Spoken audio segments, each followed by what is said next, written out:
2 یا 3 ہجری میں غزوہ بدر ہوئی ہے، اس میں 313 مسلمانوں کو اللہ نے 1000 کے لشکر پہ فتح عطا فرمائی. تھوڑے سے مسلمان تھے بے سر و سامان، اور اللہ نے ان کو فتح عطا فرمائی. جب ان کو فتح ہوئی ہے تو اس وقت خالد ابن ولید اور ابو سفیان یہ مشرکین کی طرف تھے. انہوں نے انتقام کی ٹھانی کہ اس شکست کا ہم بدلہ لیں گے. سمجھ رہے؟ انہوں نے کہا کہ ہمیں جو شکست ہوئی ہے ہم اس کا بدلہ لیں گے لازم. تو انہوں نے مدینہ میں گھس کے مدینہ پہ چڑھ کے حملہ کرنے کا ارادہ کیا. رسول اللہ صلی اللہ علیہ وسلم کو اطلاع ملی کہ خالد ابن ولید اور ابو سفیان وہ لشکر لے کر آ رہے ہیں لڑائی کے لیے. مسلمان ویسے ہی بیچارے بہت کمزور تھے، اس وقت اس پوزیشن میں نہیں تھے کہ خود سے کسی پہ حملہ کریں، کیونکہ غزوہ بدر میں بھی دفاع کیا گیا ہے، وہ اتفاقی لڑائی تھی. مسلمان جنگ کے ارادے سے نہیں نکلے تھے. ایک کمزور قوم جس کے لیے اپنے آپ کو بچانا ہی مشکل ہو، وہ کہاں سے باہر نکل کے اور خود سے کسی پر حملہ کرے. یہ میں اس لیے کہہ رہا ہوں کہ لوگ کہتے ہیں کہ جو شروع میں جہاد نہیں ہوا وہ ایمان کی کمزوری کی وجہ سے نہیں ہوا. ایسا نہیں ہے. مکہ میں جو 13 سال جہاد نہیں ہوا وہ ایمان کی کمزوری کی وجہ سے نہیں، بلکہ وسائل کی کمی کی وجہ سے. نہ افرادی قوت تھی اور نہ وسائل کے لحاظ سے قوت تھی. اللہ نے اس دنیا کو اسباب کے ساتھ جوڑ دیا ہے. یہ جو آج کل بہت سے لوگ فنٹر بنتے ہیں نا، فنٹر گیری نہیں چلے گی. یہ ہمیشہ انسان کو نقصان پہنچاتی ہے کہ بس ایک جذبہ ہو، ولولہ ہو اور دشمن پہ چڑھ جاؤ. سامنے والے کے پاس بندوق ہے اور آپ کے پاس ولولہ ہے، تو آپ کا ولولہ اس کی بغیر ولولے والی بندوق سے جیت نہیں سکتا. وہ ایک ٹھا کرے گا، آپ کا جذبہ اور آپ کا ولولہ وہی کیا ہو جائے گا، ڈھیر ہو جائے گا. الٹی باتیں لوگ کرتے ہیں کہ جذبہ ہونا چاہیے، ولولہ ہونا چاہیے لڑائی کا. ایسا نہیں ہے بھائی. جہاد میں بھی بہت کچھ دیکھا جاتا ہے. دنیا میں بعض جگہوں پہ صحیح جہاد بھی ہو رہا ہے، لیکن جہاد کے نام پہ بہت جگہوں پہ فساد بھی ہو رہا ہے. کچھ ہے نہیں اور کھڑے ہو گئے، حکومتوں کے خلاف بغاوتیں شروع کر دی، لڑائی شروع کر دی. ایسی جنگ میں جھونک دیا مسلمانوں کو کہ اب وہ جنگ بند کرنا کسی کا نام، یعنی جنگ بند کرنا کسی کے بس میں نہیں ہے. مسلمانوں کی لاشوں پہ لاشیں گری چلی جا رہی ہیں، اس کو روکنے والا کوئی نہیں. یہ جو ینگ طبقہ ہے نا، نوجوان طبقہ، اس کے پاس جذبہ تو ہوتا ہے مگر نہ علم ہوتا ہے نہ یہ میچور ہوتے ہیں کوئی فیصلہ کریں. تو مکہ میں بھی جہاد نہیں ہوا کیونکہ اپنے آپ کو بچانا بڑا مشکل تھا. حضرت بلال رضی اللہ تعالیٰ عنہ ایمان قبول کرتے ہیں، ان کو گرم ریتوں پہ لٹایا جا رہا ہے، ان کے سینے پہ پتھر رکھے جا رہے ہیں. وہ کیسے لڑ سکتے ہیں بھائی؟ وہ تو اپنے آپ ہی کا دفاع نہیں کر پا رہے. اللہ تعالیٰ نے مسلمانوں کو حکم دیا کہ تمہارے لیے یہاں اپنے ایمان کی حفاظت مشکل ہے. مدینہ میں اللہ تعالیٰ نے ایمان کی فضا پیدا کر دی. اہل مدینہ بہت عرصے سے کسی نبی کا انتظار کر رہے تھے، بلکہ تاریخ کی بعض کتابوں میں اس قسم کا بھی کچھ آثار ملتے ہیں کہ مدینہ منورہ کے آباد ہونے کی وجہ ہی یہ تھی کہ یہود و نصارہ پڑھا کرتے تھے کہ آخر زمانے میں جو نبی آئے گا وہ اس علاقے میں ہجرت کرے گا. اس کی نشانیاں وہ دیکھ کر اس علاقے کو آباد کیا گیا ہے. تو آپ صلی اللہ علیہ وسلم کی اپنی قوم نے آپ کو قبول نہیں کیا، بہت تھوڑے لوگ مسلمان ہوئے. لیکن مدینہ میں یہ چرچا ہو گیا کہ وہ آخری نبی جس نے آنا تھا وہ آ چکا ہے. کیسی اللہ تعالی کی، یعنی اللہ کی کیسی رحمت ہے کہ محنت کہاں ہو رہی ہے اور اللہ اس کے اثرات. اس لیے مایوس نہیں ہونا چاہیے. آپ دین کی دعوت اور دین کا کام کرتے رہیں، اللہ تعالیٰ ناکامی کے نقشوں میں کامیابی پیدا کرتا رہے گا. تو مدینہ سے صحابہ چھپ کے آتے تھے.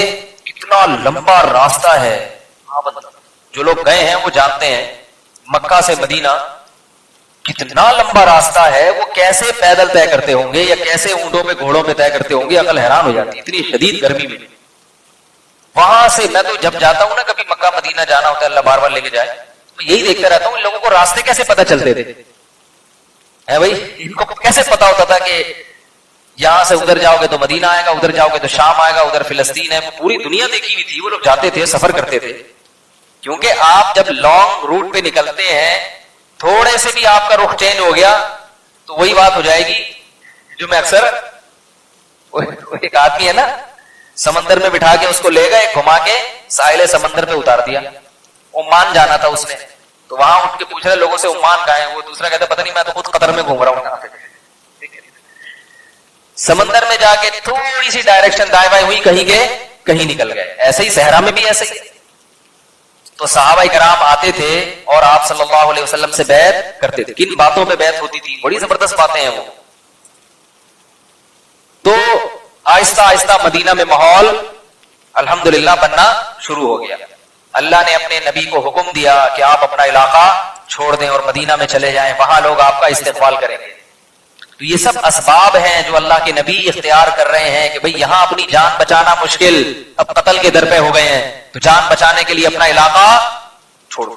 لوگ کہتے ہیں نہیں موت تو آنی ہے، جان بچانے کے لیے کیا ضرورت، موت تو جب آنی ہے تو بولو بھائی آنی۔ یہ دینداروں کا حال ہے بھائی، کیوں بھائی جب مریں گے تو جو رات قبر میں لکھی ہے وہ قبر میں گزر کے رہے گی۔ اسباب اختیار کرنا بھی ضروری ہے۔ آپ صلی اللہ علیہ وسلم جو مشن کو لے کر آئے تھے، اس مشن کو ادھورا چھوڑ کے دنیا سے نہیں جانا چاہتے تھے، بھئی یہ مکمل کرنا ہے۔ یہاں جان بچانا مشکل ہے، حکم دیا نکلو۔ اور عبداللہ بن مسعود رضی اللہ تعالیٰ عنہ کو پہلے حبشہ کے بادشاہ کے پاس بھیجا، وہ غیر مسلم تھا لیکن لوگوں سے اچھا سلوک کرتا تھا، تو آپ صلی اللہ علیہ وسلم نے عبداللہ ابن مسعود کو چند ساتھیوں کے ساتھ کہاں بھیج دیا؟ عیسائی بادشاہ کے پاس۔ یہ بھی کتنی عجیب بات ہے یا نہیں ہے؟ غیر مسلم سے بھی مدد طلب کی جا رہی ہے، تو آپ صلی اللہ علیہ وسلم نے کس سے مدد مانگی ہے؟ عیسائی بادشاہ سے، کہ ہے رحم دل، ہے نرم دل، ہماری قوم تو ہمیں قتل کرنے کے در پہ ہے، کم از کم ان لوگوں کو وہاں بھیجو، اور وہ وہاں کیا حاصل کریں گے؟ پناہ حاصل کریں گے۔ پتہ چلا غیر مسلم سے بھی مدد لی جا سکتی ہے۔ تو اسلام غیر مسلموں میں جو اسلام دشمن ہے ان کا حکم کچھ اور ہے، جو اسلام دشمن نہیں ہے ان کا حکم کچھ اور ہے۔ تو نجاشی چونکہ نرم دل مشہور تھا تو اس کے پاس بھیجا آپ صلی اللہ علیہ وسلم۔ تو جب نبی صلی اللہ علیہ وسلم مدینہ ہجرت کر کے تشریف لے گئے، وہاں مسلمانوں کے ساتھ سب سے بڑا مسئلہ تھا معاشی، کیونکہ ادھر سارا بزنس، سارا کاروبار، ساری پراپرٹی مکہ چھوڑ کے چلے گئے، سب کچھ۔ مصعب ابن عمیر ایسے مالدار صحابی تھے، جوان خوبصورت، بڑی تجارت تھی ان کی۔ صحابہ میں جتنے بھی مالدار ملیں گے نا سب تاجر تھے۔ اسلام میں تجارت کی اہمیت ہے، ملازمت کو اسلام نے اتنی لفٹ نہیں کرائی۔ تو رسول اللہ صلی اللہ علیہ وسلم کو سب سے بڑی آپ کے ساتھیوں کو مجبوری کیا تھی؟ بولو معاشی مسئلہ کہ بھئی کھائیں گے کہاں سے؟ تو انصار نے بہت بڑی قربانی دی کہ اپنے ساتھ ایک ایک قریشی صحابی کو، مکہ سے آنے والے مہاجر کو شریک کر لیا۔ اس کے بعد پھر جو صحابہ مکہ سے آئے تھے نا ہجرت کر کے، انہوں نے کاروبار ڈھونڈنے شروع کیے، بزنس کرنا شروع کیا۔ بعض دوبارہ اپنے پاؤں پہ کھڑے ہو گئے، جن میں عبد الرحمن ابن عوف رضی اللہ تعالیٰ عنہ، مغیرہ ابن شعبہ نے دوبارہ ایسے کاروبار چلائے ہیں کہ پھر یہ کسی کے محتاج نہیں رہے۔ اور کچھ وقت کے بعد اسلام نے وہ حکم بھی منسوخ کر دیا مواخات والا، بلکہ حکم دیا کہ اب رشتہ داروں کو دوستیوں پر اہمیت ہے۔ سمجھ رہے؟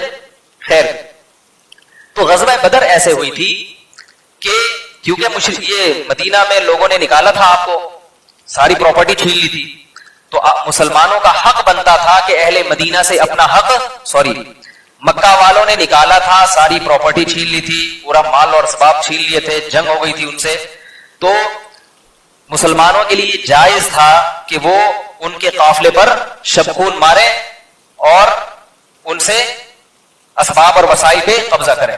تو آپ صلی اللہ علیہ وسلم کو اطلاع ملی کہ شام سے تجارت کرتا ہوا ایک قافلہ مدینہ کے راستے سے ہوتا ہوا مکہ جا رہا ہے، ابو سفیان کا اور ابو جہل کا۔ ان کی جو تجارتی قافلہ ہے نا، یہ کہاں سے جا رہا ہے؟ ادھر سے۔ تو آپ صلی اللہ علیہ وسلم نے ارادہ کیا کہ اس قافلے پہ شبخون مارتے ہیں, حملہ کرتے ہیں. گوریلا وار ہوتی ہے نا, گوریلا کاروائی, گوریلا کاروائی کر کے ان سے تجارتی مال چھین لیتے ہیں. کیونکہ جب کسی ملک سے آپ کا کوئی ایگریمنٹ نہیں ہے نا تو اس کا مال حلال ہوتا ہے.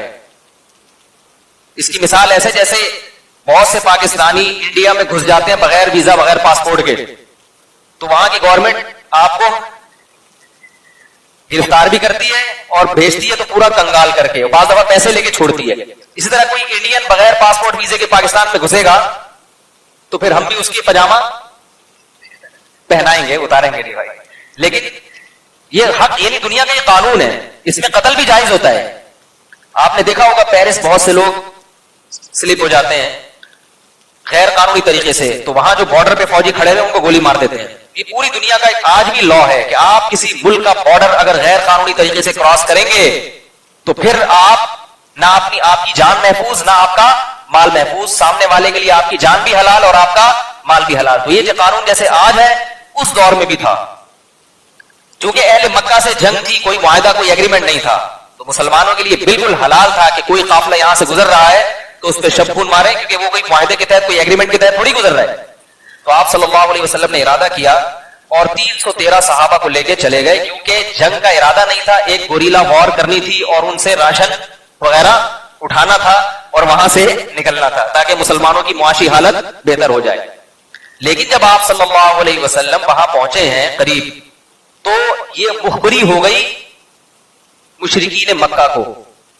یہ غزوہ بدر کا پس منظر ہے, اس کو خوب سمجھیں کیونکہ اس کے بغیر یہ آگے کی آیتیں سمجھ میں نہیں آئیں گی.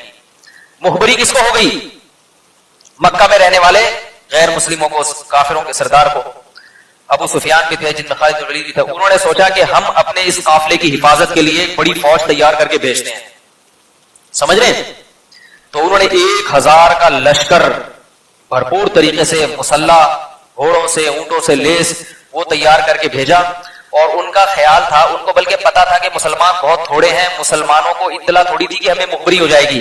وہ جنگ کی تیاری سے, یار بولے تو بات چلے گی نا آگے, وہ جنگ کی تیاری سے مسلمان نہیں آئے, لہذا وہ پوری طاقت کے ساتھ گئے. انہوں نے کہا مکہ میں تو یہ لوگ پکڑائی میں نہیں آئے, نکل گئے, اب ان کو چھوڑنا نہیں, اپنے قافلے کی بھی حفاظت کرنی ہے تجارتی, اور ان کو بھی تہس نہس کر دینا ہے. مسلمان اس صورتحال کے لیے ظاہری طور پر تیار تھے ہی نہیں. اب مسلمانوں کی رائے میں بھی اختلاف ہو گیا کہ بھائی وہ قافلے کی طرف چلیں یا اس لشکر سے لڑیں, یعنی کیا کریں ہم. اسی کو اللہ نے سورہ انفال میں بیان کیا, وَإِذْ يَعِدُكُمُ اللَّهُ إِحْدَى الطَّائِفَتَيْنِ أَنَّهَا لَكُمْ وَتَوَدُّونَ أَنَّ غَيْرَ ذَاتِ الشَّوْكَةِ تَكُونُ لَكُمْ, کہ تم یہ چاہتے تھے کہ وہ لشکر جس کی شان و شوکت نہیں ہے, یعنی تجارتی قافلہ, اس سے ہماری مٹ بھیڑ ہو جائے, لیکن اللہ چاہتا تھا کہ اس طاقتور لشکر سے تمہیں لڑوا دے. کیوں؟ یرید اللہ ان یحق الحق, کیونکہ اللہ یہ چاہتا تھا کہ آج دنیا کے سامنے حق کو واضح کر دے. پہلے سے اللہ کہتے نا کہ جاؤ جا کے لڑو, تو وہ مسلمان ذہنی طور پہ تیار نہیں ہوتے. تو اللہ فرماتے ہیں کہ اللہ یہ چاہ رہا تھا کہ تمہاری لڑائی کس سے ہو, اس طاقتور لشکر سے ہو جو 1000 کا لشکر ہے اور اسلحے سے لیس ہو کر آ رہا ہے. کیوں؟ اللہ اس موقع پر تمہاری مدد کر کے دنیا کو بتانا چاہتا تھا کہ اس جنگ میں خدا کس کے ساتھ ہے, مسلمانوں کے ساتھ. مسلمانوں کا حوصلہ بھی بلند ہوگا, اور ان مشرکین مکہ کو اللہ یہ دکھانا چاہتا تھا کہ تم اسباب اور وسائل کی کثرت کے باوجود بھی جنگ نہیں جیت سکے ان سے. تو وہ بدر کے مقام پر وہ لشکر پہنچا اور نبی صلی اللہ علیہ وسلم بھی یہاں پہنچے. ایک غیر متوقع صورتحال. یہ میں اتنی تفصیل اس لیے بتا رہا ہوں کہ آپ صلی اللہ علیہ وسلم نے جب بھی فیصلہ کیا گراؤنڈ ریئلٹیز کو سامنے رکھ کے فیصلہ کیا ہے. آپ صلی اللہ علیہ وسلم کبھی بھی 313 کو 1000 کے مقابلے میں لا کے کھڑا نہیں کرتے. یہ اتفاق سے اللہ نے کیا کر دیا, خود ہی کروا دیا کہ چلو میں اپنا ایک معجزہ ظاہر کرتا ہوں.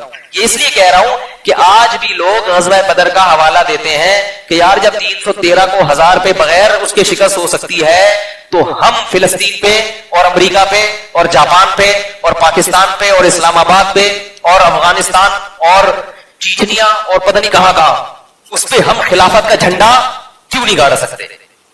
اور اس کے بعد پھر کیا شروع ہو جاتا ہے, ایک ایسا سلسلہ شروع ہو جاتا ہے کہ نتیجہ یہ نکلتا ہے ایجنسی والے اس کو اٹھا کے بند کر دیتے. آخر میں یہ ہوتا ہے پہلے تو بہت ہوتا تھا، اب یہ تھوڑا کم ہو گیا ہے. تو اللہ کے بندو، یہ غزوہ بدر جو ہوئی ہے یہ کیا تھا؟ اتفاقی واقعہ. نبی نے جب بھی فیصلہ کیا، آپ کی تاریخ خود جب فیصلہ کیا ہے، گراؤنڈ ریئلٹیز کو سامنے رکھ. لڑ بھی سکتے کہ نہیں لڑ سکتے؟ ایسا تو نہیں کہ بجائے فائدے کے شکست ہو جائے. ہمیشہ زمینی حقائق کو دیکھ کر فیصلہ کیا ہے. یہ لڑائی تھی اتفاقی، کرے کچھ چلنے کچھ کس ارادے سے نکلے تھے اور ہو کچھ اور گئے. تو جب وہ لشکر آ کے کھڑا ہوا ہے، ادھر 1000 کا لشکر، ادھر 313، نہ گھوڑے ان کے پاس نہ سواری، چند تلواریں تھیں، اور پھر وہ لوگ اپنے ساتھ ناچنے والی باندیاں، لڑکیاں اور عورتیں بھی لے کر آئے تھے، کیونکہ ان کو تو پتا تھا ہم نے فتح تو ہونی ہے. تو وہ اپنے ساتھ کیا لائے تھے؟ موسیقی کے آلات اور ناچنے والی باندیاں، کہ وہ ذرا بھنگڑا ڈالیں گی. ٹھیک ہے، تھوڑا سا میوزیکل شو ہوگا. پہلے میوزیکل شو ہوگا، اس کے بعد کیا ہوگی؟ لڑائی ہوگی.